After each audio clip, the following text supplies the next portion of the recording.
Twitter is fun for maybe 2 weeks. Then after that, it's just sort of depressing. How's this for an idea? What about a live stream with me, EVS, the Comic Book Hut, Tim Lim, Nurkish, Cecil, and Mike Miller? Make it happen, Ethan. I'm sure he'll get right on that. Guys, you want to enter the art contest, join the Discord, support the channel, check out Patreon, t-shirts, all that kind of stuff. Links are in the description. Thank you to the new subs. It's nice to see you here, and who've subbed to me on Twitter. Sub fast because I already got a 12-hour timeout for, I guess, not being woke enough on Twitter. And my Instagram account was permanently disabled after a week. I guess trolling is hate speech now. Who knew? People have been sending me graphics that look like screenshots of EVS allegedly saying mean things using terms like bundles of sticks, but the other word for it. I said that screenshots can easily be faked and that extraordinary claims require extraordinary evidence. Also that the accused has the right to face the accuser and challenge the evidence. You know, the Fifth and Sixth Amendment, right? So why not simply ask Ethan if it's true? I tagged him in the post, and he responded very quickly and said the screenshot was fake. I believe him, but it doesn't matter how I feel because do we believe in the principles of due process or not? Do facts and evidence matter, or do we believe in witch hunts like the SJWs? Listen, I think Tim Doyle is actually evil, but I couldn't say that he hates the gays unless there was evidence to prove that. We're better than the SJWs. We take the high road, right, Ms. Obama? Being on Twitter, it's like getting all the YouTube fighting on fast forward because it never ends. Because it probably can't end. A topic thread is never closed. The only way you can handle it is to mute, block, and turn off notifications for a specific thread. I know it's hard when NPCs are calling you a Nazi all day. You want to defend yourself from defamation from these, most of them are high school kids who are just idiots. Just report their tweets as racist. Eventually their accounts will get shut down. It seems like everyone in Comicsgate is a German from the 1930s. Even the Spanish, Jewish, Arab, black guys. They're all that four-letter N-word that you can't say on YouTube. What you're just telling me is that that four-letter N-word doesn't mean anything anymore. It's completely useless. They call gay Asian reporter Andy Nago and super Jew Ben Shapiro and all the black guys who wear MAGA hats the four-letter N-word. It's almost as if the alt-left is actually racist. So no, don't just mindlessly defame Ethan Van Sciver. Remember, kids, facts and evidence. Me or EVS or anyone isn't all good or bad. I'm sure even Stalin and Mao had good points. Even the Austrian corporal was a vegetarian who loved animals. There's a saying that just because someone is your enemy doesn't mean that they're necessarily bad. I saw some people snuggling up to Gail, Simone, Renfamous, and Waid. Just remember that they would burn your house down to light their cigarette. Waid is actually an evil person who hates you. I was talking to people in DMs, and they sent me a link to the comicsgate video with Douglas Ernst, Tim Lim, and a bunch of other people. It was on EVS's show. It was about a year ago. It's about 2 hours long, but it really is a good video that will show you kind of the warning signs of the breakdown of Comicsgate. And it's hard to believe it happened a year ago. At the time, I felt bad for EVS.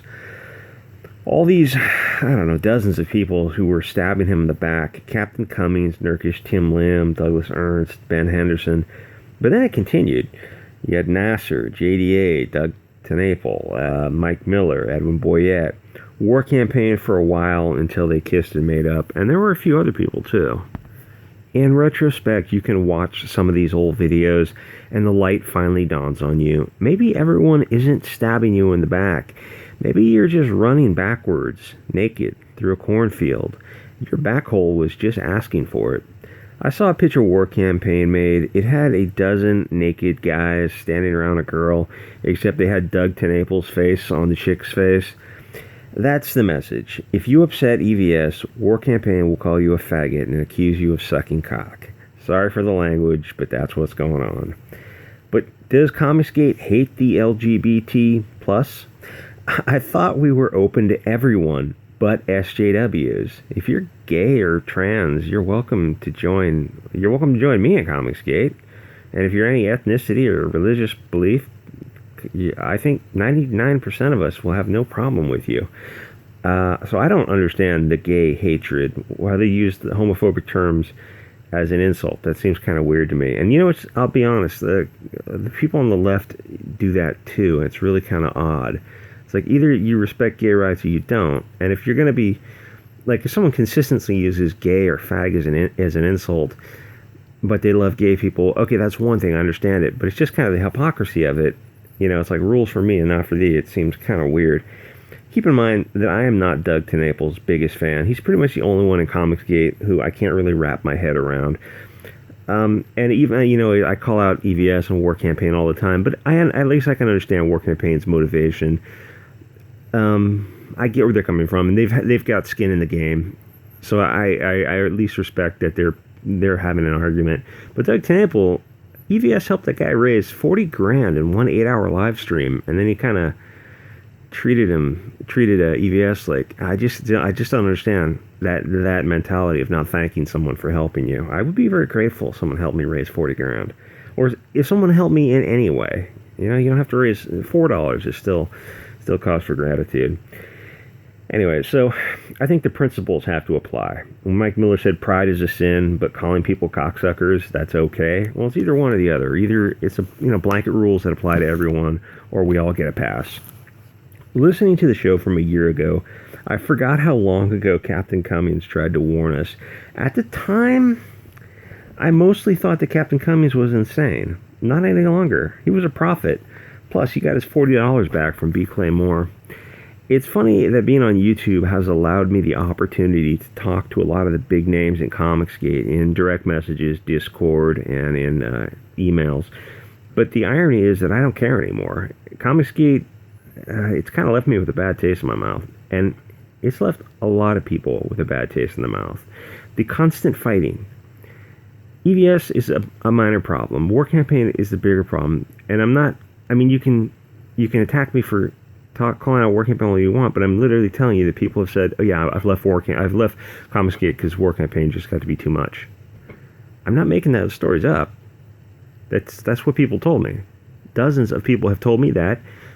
Dozens of people have told other people that too. The commonality is, here's the thing. If EVS wasn't sticking up for War Campaign, we would say, hey, why are these guys acting like this? Just calm down a little bit, lighten up. And if they didn't lighten up, we'd say, okay, well, you guys just go off and do your own thing. But the thing is, because EVS is sticking up for them, we can't really criticize them. And we can't cut them out from the group, or we can't even chastise them, because the biggest person in Comicsgate is keeping them alive, is keeping them around. Yeah, so, to finally get a YouTube channel, you get to meet these people, and you realize, I don't really want to meet these people anymore. I'm just kind of fed up with it. I am going to actually be meeting 2 of these people in person, because I'm going to get some stuff signed. And that's cool, but they're like 2 of the more mellow people in Comicsgate. Anyway, as an idea, no, Comicsgate cannot die. It's just independent comics. Actually, that Greek guy with the unpronounceable last name made some graphic about Comicsgate, and it's kind of a new take on it, of calling it indie comics. And I don't know much about this guy. He's fighting with people, and people are fighting with him. But it seems like, yeah, maybe just independent comics or SJW free comics might be a new way to go. So I don't know. It seems like there's EVS's version of Comicsgate and everyone else's version. Or to be fair, if War Campaign was kept in line, people could criticize EVS and EVS would fall in line, because everyone gets feedback. But the thing is, he's got his kind of Praetorian Guard. I mean, if you know the meaning of that word, it's like the president's private army, or the leader's private army. So it makes things kind of difficult to criticize, because if you criticize EVS, you get attacked by War Campaign, and if you criticize War Campaign, you get attacked by EVS. So it's making things very, very messy. And the Lone Star, what's his name, Mike Miller of Lone Star, he's campaign's got like a half hour to go tonight. Him and Edwin Boyette are having this live stream, and Adam friended and a bunch of other people in the comments, and most of the 90% of the people, the complaints are They're just tired of war campaign fighting, attacking people. If you want to meme dildos in people's faces, there are dozens of people who hate comicsgate. Put dildos in their faces. Don't mind attacking Mike Miller and Edwin Boyette and even Doug Tennapel, even though I'm not, his biggest fan. It's just, why are you attacking people who are all roughly on the same side? Go after, God, I'm already at 10 minutes. Go after Gail Simone. Go after all the idiots. It just blows my mind. It's like they're double agents or something. I mean, I know they're not, but it's just, I know they're not SJWs, but it's just bizarre. Okay, so there's two versions of Comicsgate. EVS has got over 100,000 followers, but there is this fast-growing original Comicsgate movement. I hope to add to that by doing some live streams pretty quick. There's this weed-smoking Canadian transsexual who wanted to live stream with me, but they appear to have dropped off YouTube and Discord, so they're probably in a shallow grave or something. I'll put the link of the video in the description. You check it out. It's 2 hours. It's interesting. I'll include the link. Both EVS and Tim Lim sounded pissed at the beginning. It was as mad as I've ever heard Tim Lim. But at the end, they cooled off somewhat. But people teased Tim about having a transcript. But facts and evidence are crucial.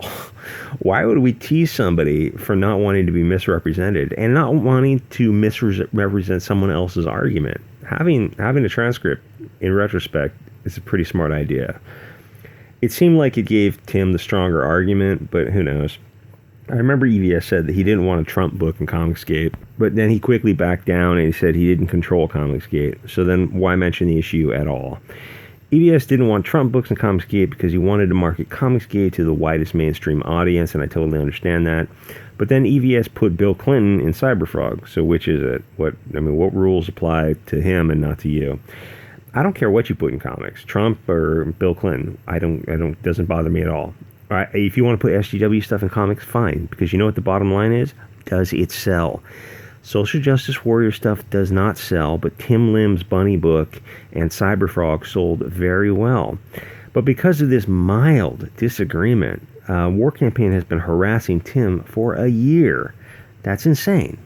If you get on EVS's bad side, you are proper fucked, to quote Salty Cracker.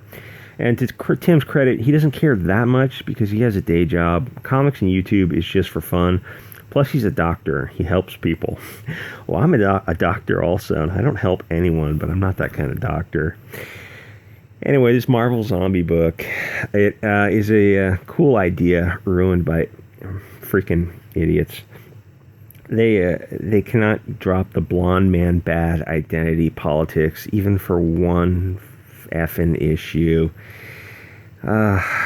You just, for once in your life, make a black guy, Mexican, Arab, a Jew guy, the bad guys. Just go out on a limb. Stretch yourselves. You don't have to make the blonde, Aryan, German-looking dude the bad guys. There's some cringy scenes they include in here where they have to force the dialogue to introduce these scenes where the blonde guy's the bad guy. And they have 3 scenes in here where the male is portrayed as an idiot. These are all superheroes. They're all supremely confident people. Oh, God, this scene. Oh, my gosh. So freaking stupid. Okay, they're walking and talking. I don't know the chick's name. She's got some big, stupid sword. If you've ever know anything about swords, they're not supposed to be that big. I mean, you wouldn't be able to, whatever. He says, but you're as hard as any of them, and even if you needed protecting, which you don't, totally validator, I've got your back. That's a nice thing to say. You don't need protecting because you're hard as nails, but if anything happens, I have your back. That's establishing team rapport. And then she says, you've got my back. That's cute. Okay. Whoever wrote this, either you don't have friends, you've never had friends, you don't know what it's like to be in a team. I don't know what is wrong with these people. Did they grow up in a vacuum? Have they never had friends they cared about? To include this kind of bizarre scene and think you're making the characters appealing to anyone. I hate you. I hate your characters. These are not good people. This guy, yeah, Wolverine seems like a nice guy. You're totally capable and confident, but if the shit hits the fan, I have your back. Oh, that's cute. That's cute. Go fuck yourself. Hey, you know what? You and the writer, everyone. Okay, I'll say the only good thing is seeing her dead. That was a highlight. I like to see that movie where she gets eaten alive by zombies. Yeah. Anyway, this is it could have been a fun, silly book, of course, but they put 3 scenes in here where the guys do stupid things. I would love to sit down with them and talk to them. Oh, look, Superman in a Marvel comic. Just kidding, guys. And say, hey, why don't, instead of making these blonde guys do the stupid things, why don't you make the black guy do something stupid? Oh, we could never do that. We can never do that. Well, I know black guys, and they do stupid things all the time. I mean, because I know everyone does stupid things. And, they don't mind. They don't mind it. Because when you make them these freaking purse puppies, they're just all the same. They're the 6'2" character. They're all cool, calm, and collected, and they never do anything wrong. That is the ultimate racism. You're not treating them as equals. I swear that the people on the left, these left-wing idiots, they're the most racist motherfuckers I've ever come across. Here's the thing. Someone on the right will say something funny and racist to your face because it's funny and racist, but they won't really be racist. Someone on the left will virtue signal and not say something racist, but they'll actually be racist because they're not treating you as equals. I know that takes a little bit of thinking, but I've never experienced so much racism as I have from these SJWs. They're just, this is the black guy who's just cool, calm. Okay, great. So you made him just a Ken doll. That's not how humans act. And you made, look, the blonde guy, please excuse my brother, he's an idiot. Well, he's not an idiot, he's a superhero. Oh, God, they shoehorn this stupid line. None of it makes sense when you have to just force just cringy dialogue. Okay, 17 minutes is enough. This stuff is stupid. These comics are not getting better. They don't want to get better. They don't care. They don't care. Anyway, check out Mike Miller's Lone Star. It might go in demand. And, I don't know. Is there any way we can stop this bullshit? All right, I'll see you guys.